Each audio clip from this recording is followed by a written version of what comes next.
Hello అండి. ఉదయాన్నే అందరికీ ఇష్టమైన ఆరోగ్యమైన రుచికరమైన టీ ఈరోజు చూపించబోతున్నాను.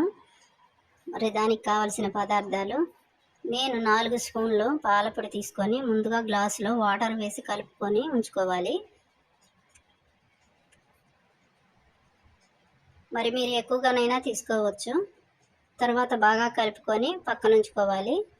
తర్వాత స్టవ్ వెలిగించి గిన్నె పెట్టుకొని దానిలో 1 కప్పు వాటర్ వేసుకొని బాగా మరిగించుకోవాలి. తర్వాత ఇక్కడ 2 రకాల టీ పొడులు తీసుకున్నాను నేను.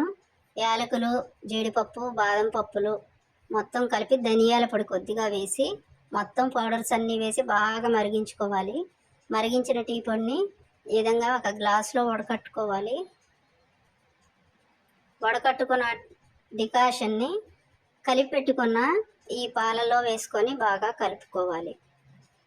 టీ రుచికరమైన టీ రెడీ అయిపోతుంది. Tasty tea ready. అంతేనండి.